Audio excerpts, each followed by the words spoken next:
Boa noite, pessoal. Esse vídeo aqui, eu coloquei que achei que era uma ideia para a gente, tipo assim, dar uma quebrada no momento, assim, a gente se ligar na palestra. Esse vídeo acho que eu já vi, ele já deve fazer uns 20 anos. E ele continua bonito, continua sendo uma mensagem muito tocante, né? Um cara que fala uns conselhos, mas não é assim pedante, né? Os conselhos são muito tranquilos. Bom, primeiro, queria agradecer a presença de todos vocês. Esse é o último evento aí da Expo Brasil nesse ano aqui, o evento tipo jantar científico. Pretendemos fazer muitos aí a partir de 2025. E um dos agradecimentos mais importantes que eu faço aqui é a Biomerier, na pessoa do meu colega ali, o Gabriel Ogata, e também da Érica, que fizeram esse evento aqui acontecer. E a nossa ideia aqui é a gente realmente fazer uma coisa bem intimista, como está aqui, né? A ideia desses eventos é a gente fazer com 10, 15 pessoas, para a gente poder ter chance de conversar, de se rever, de ver os amigos. Aliás, aqui amigos que eu já fazia tempo que eu não via, tem um monte de amigos aqui que foi muito legal ver quando eu vi a relação de convidados, que a própria Biomirê também me ajudou a compor, foi muito bacana. Então, a ideia nossa aqui, deixa eu passar o próximo slide. Acabei não pegando o controle aqui. Vamos lá. Bem, o que é a ISPOR? Tá? Para quem não conhece, que acho que muita gente aqui conhece, a ISPOR é uma sociedade científica internacional que nasceu mais ou menos dos anos 60, mas ela foi transformada em uma sociedade mesmo, né, com todas as regras do sistema americano, em 1995. Ela foi crescendo ao longo do tempo e hoje ela tem em torno de 20 mil associados em todos os países.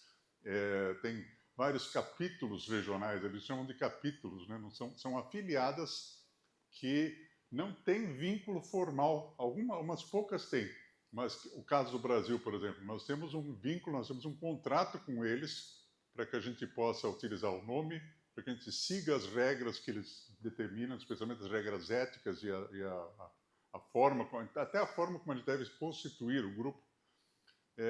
A gente segue essas normas deles.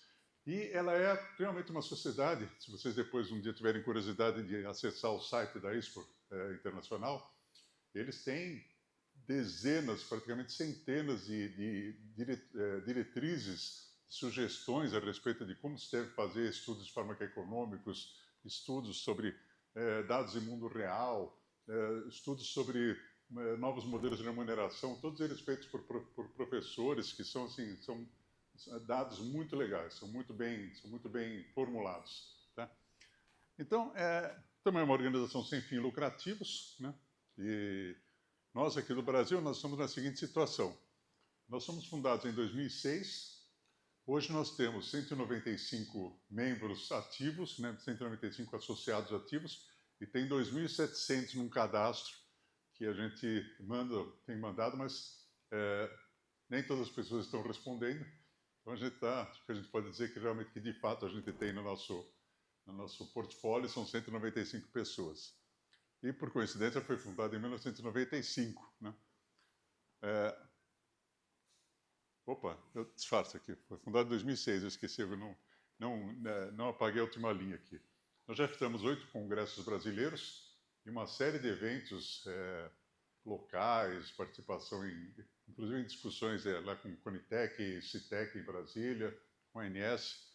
Estamos voltando a ter bastante contato assim dessa forma para tentar ver se a gente dá uma reanimada no nosso trabalho, porque a nossa área é a metodologia. Nós não fazemos análises propriamente ditas, nada de pragmático, de pegar estudos e fazer estudos de produtos. Nossa área de trabalho mesmo é a parte metodológica. A gente fica discutindo como fazer, critérios que devem ser adotados e sempre levando isso para a mesa de discussão, que é o princípio que nós estamos colocando aqui hoje. Tá? A diretoria atual é isso aqui e até estou aqui estreando nossa colega Goldete, que foi convidada aqui para se tornar membro da diretoria. E então, vocês veem que até o shape aqui está diferente, né? Todo mundo é redondinho e ela está quadrada, mas não é que ela seja quadrada, não. Ela é bem redondinha, aliás, como eu também sou, né? Mas ela está agora com a gente aqui e vai fazer parte da diretoria. Então, essa é a nossa história e eu vou agora convidar o Dr. Gonzalo Vecina para fazer a primeira palestra aqui a respeito desse tema. Então, Dr. Gonzalo, por favor. Estava acertando o relógio. Ah, Então quer dizer que falo com esse negócio? Não precisa não, esse negócio é só para filmagem. Ah, é só para filmagem. É só para filmagem. Tá? Ok. Tá bom. Bom, não tem que plantar bananeira, né? Não, ainda não. Tá certo. Ainda não. Talvez pendurar no teto, mas plantar bananeira não. Bem, boa noite a todas, todos. Já tive a oportunidade de cumprimentá-los todos, né? Queria também agradecer a ISPOR, na pessoa aqui do meu amigo orador, que me convidou para estar aqui com vocês, para falar desse mundo do diagnóstico, que não é um mundo que eu conheça muito bem, mas, de qualquer forma, ele até preparou uma apresentação para mim, estou com os slides todos. Não uso slide, mas sem slide. Queria agradecer também a Biomerier por financiar, por ajudar a acontecer esse programa, né? Queria cumprimentar também, depois de mim, a doutora Maria Tereza, para que vamos ouvi-la, né? Eu vou tentar fazer a minha apresentação dentro dos 20 minutos, né? E a fala é o papel do diagnóstico na assistência médica supletiva. Antes de começar a entrar no tema, eu queria relembrar mesmo, não demorará mais do que 30 segundos, só para não deixar em branco, que a carga de doenças no Brasil mudou pela demografia e pela epidemiologia. Temos que pensar e agir diferente. Sem pensar e agir diferente, nós não vamos conseguir sair do atoleiro que nós estamos entrando. Essa reunião é para falar, e nós vamos ter que falar muito, sobre a evolução da tecnologia. Então, nós vamos falar muito de tecnologia, como é que essa tecnologia evoluiu, como é que vamos incorporar essa tecnologia, que é um dos aspectos com os quais a ISPOR se debate, né? Qual é o problema? O problema é que não tem tecnologia que custe mais barato. Toda tecnologia custa mais caro. Eu nunca vi nenhuma tecnologia custar. O efeito da tecnologia pode ser diferente se eu for um sujeito que saiba medir. Se eu souber medir, eu poderei medir e concluir que aquela tecnologia é uma tecnologia que reduz o custo final da atividade. Agora, houve um tempo que o custa mais se resolvia de uma maneira diferente, né? Custa mais, eu cobro mais, né? Esse tempo não é um tempo que esteja tão distante assim, pelo menos nós continuamos vivendo esse tempo. Custa mais, eu cobro mais. E o que acontecia? O freguês pagava, o freguês continua pagando mais, né? O contratante de planos coletivos paga mais. O industrial que oferece plano de saúde para os seus trabalhadores, ele tem aceito essa regra do paga mais, né? Diferentemente dos planos individuais, né? Que hoje são 18% do total dos planos. Então, os planos individuais são regulados pela Agência Nacional de Saúde Suplementar, o que tem dado problemas seguidos, né? Mas a conta era paga e tem que virar a folha, né? E as operadoras pouco se movimentaram para interferir nesse problema do contínuo crescimento dos preços, chamado de uma forma bastante peculiar de sinistralidade, né? Parece um filme do Drácula, né? Mas, enfim.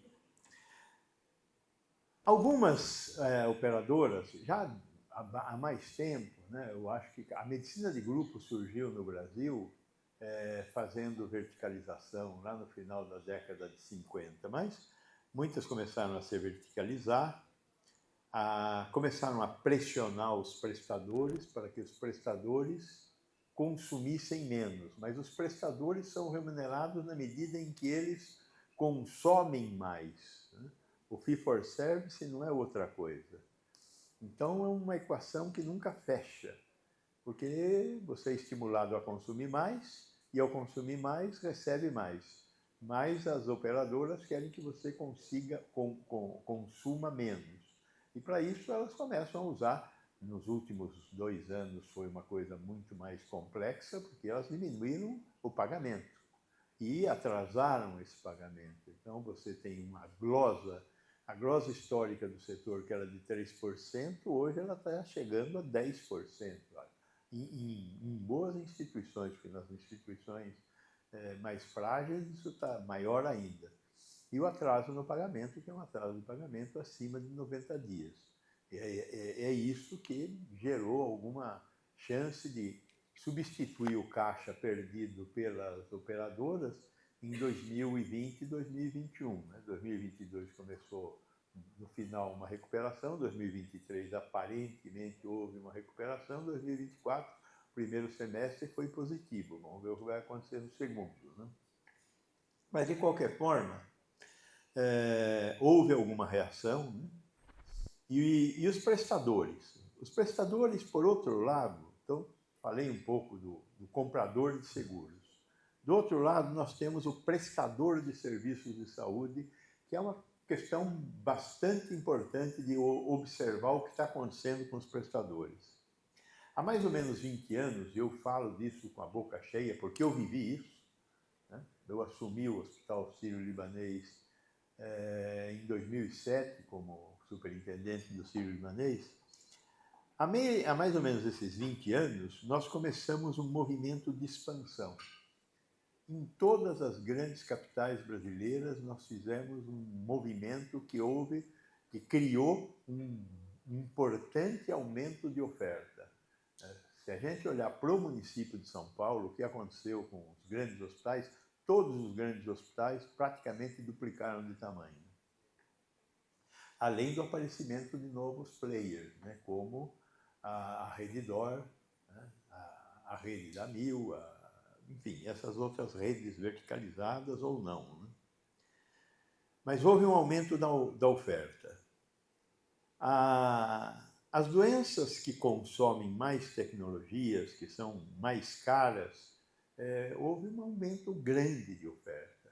Neste momento, a sensação que eu tenho é que nós estamos muito próximos de uma explosão da relação entre oferta e demanda. Alguma coisa vai ter que fechar.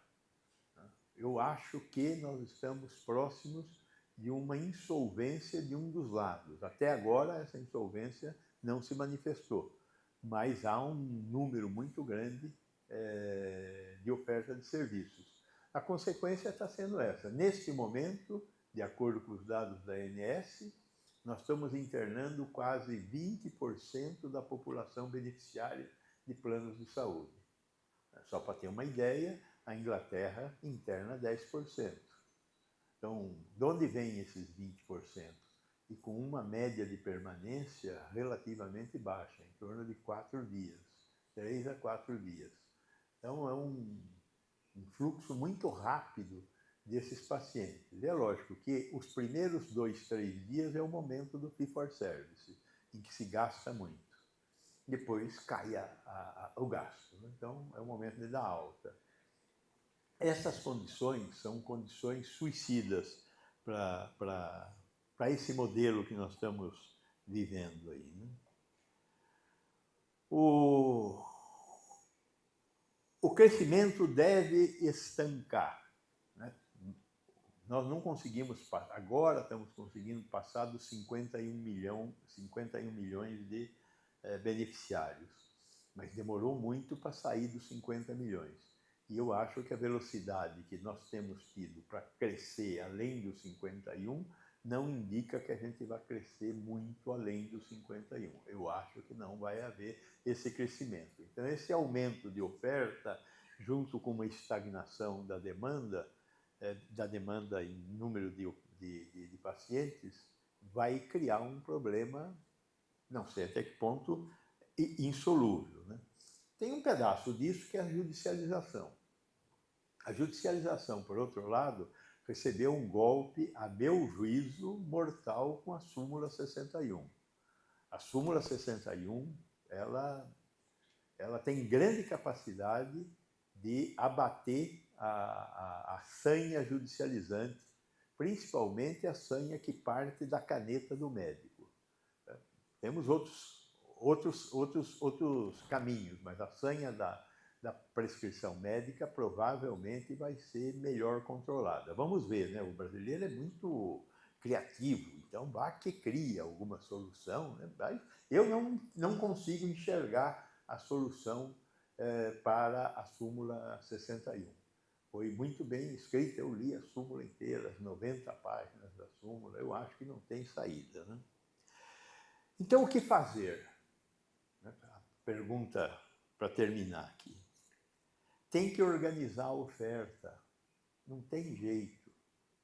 Dói organizar a oferta, tem que refazer, tem que propor novos produtos. Se não reorganizar a oferta, não vai ter jeito. Temos que pensar em processos assistenciais diferentes do que nós estamos fazendo, que é o do Fee for Service, alimentado pelo Fee for Service, né? Quem já caminhou por esse chão, esse tipo de proposta, como é o caso do sistema de saúde inglês, como é o caso, falando do setor público, mas e o setor privado? A Kaiser Corporation andou por esse caminho e as grandes empresas americanas andaram por esse caminho. Não tem saída. Se as operadoras não assumirem uma nova postura em relação à oferta de serviços de saúde, nós não temos, na minha opinião, nós não temos saída. E aí, quem caminhou por esse chão, o que fez? Estruturou porta de entrada. Eu já conversei, já tive a oportunidade de conversar com muita gente que tem plano de saúde, ninguém aceita que tem uma porta de entrada. Você tem que oferecer alguma cenoura para ter uma porta de entrada única.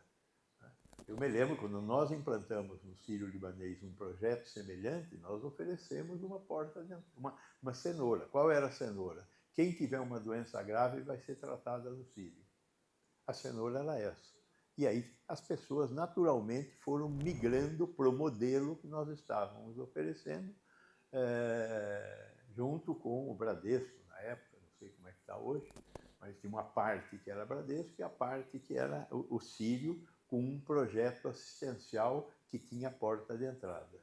E a população de servidores, de trabalhadores, aceitou a porta de entrada. Por quê? Porque tinha uma cenoura. Então, tinha que passar no médico general practitioner necessariamente. Então, tem que ter estrutura de porta de entrada, tem que ter protocolo. Não tem saída sem protocolo. Tem que ter regra para utilizar a tecnologia. Tem que fazer gestão de doença, tem que fazer gestão de doente, tem que fazer ATS, tem que fazer avaliação de tecnologia em saúde, não tem outra saída. Temos que entender que a tecnologia não é mágica. Esse é um problema. Nós olhamos para a tecnologia como se a tecnologia fosse uma mágica que resolverá qualquer problema que a gente tenha. Que a solução é diferente e nós temos que buscar a melhor solução, a solução mais eficaz e efetiva. Hoje em dia as coisas estão mudando tanto que a gente tem que falar em eficiência de mundo real, eficácia de mundo real e eficiência e eficácia de mundo real e ideal, né? Eu acho que é um exagero que nós estamos fazendo com os estudos duplo cego randomizados, dizendo que eles são um mundo totalmente ideal. Não são. É lógico que quando você muda o N, você muda alguma coisa.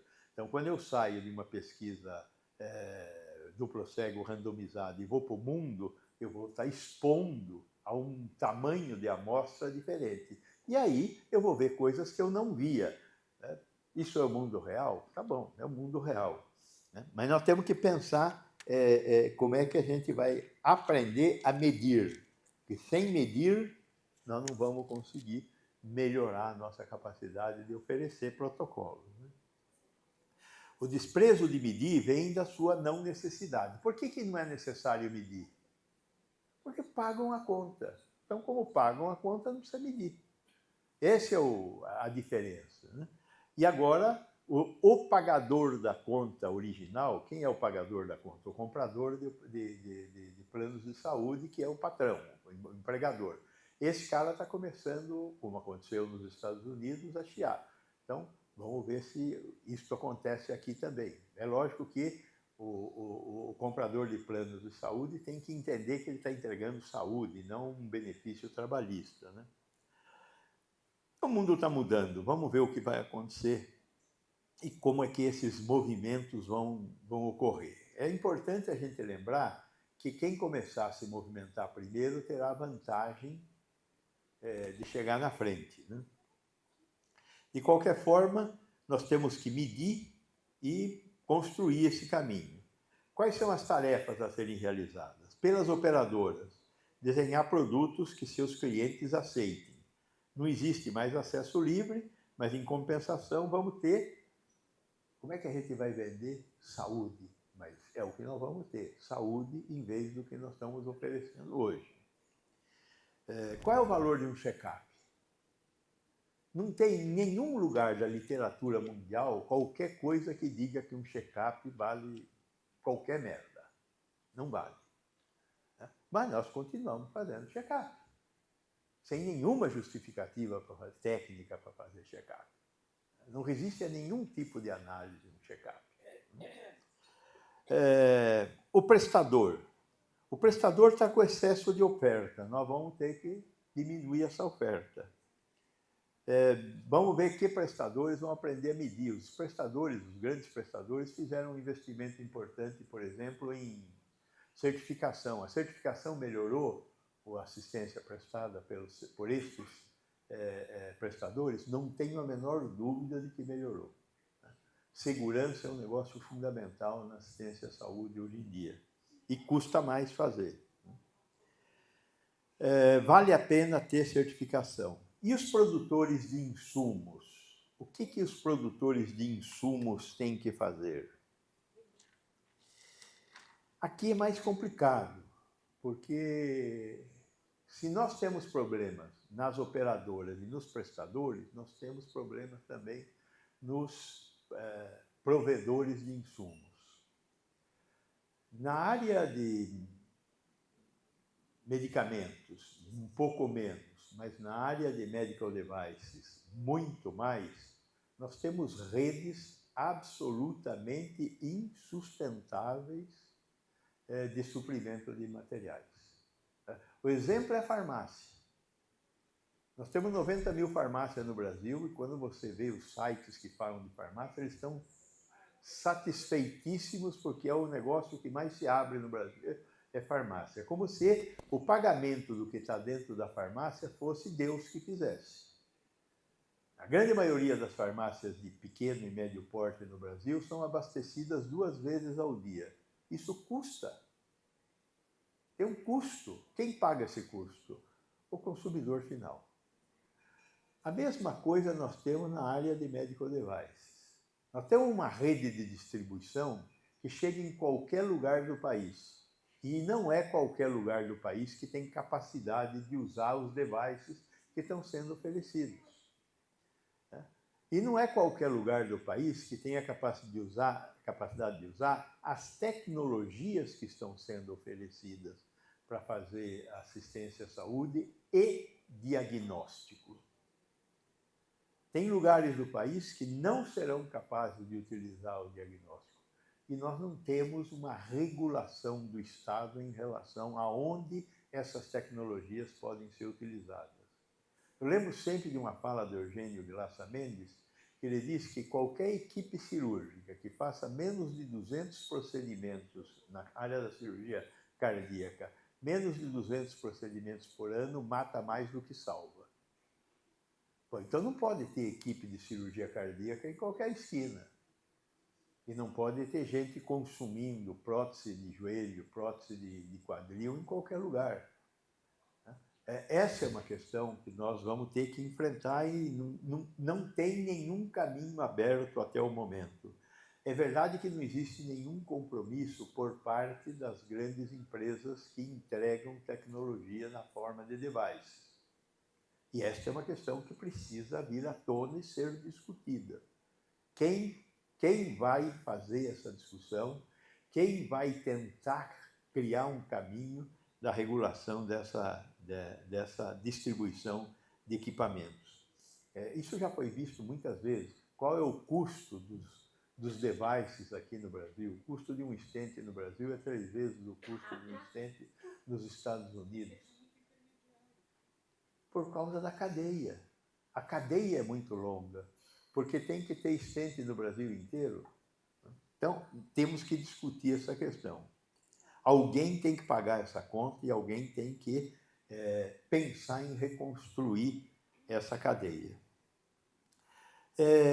Eu posso estar sendo muito apressado nessa discussão, mas o tempo é pouco e a gente tem que tentar colocar as ideias. As minhas ideias basicamente são essas. Tem saída, mas vai exigir muita disposição de todos nós. Muito obrigado. Eu vou.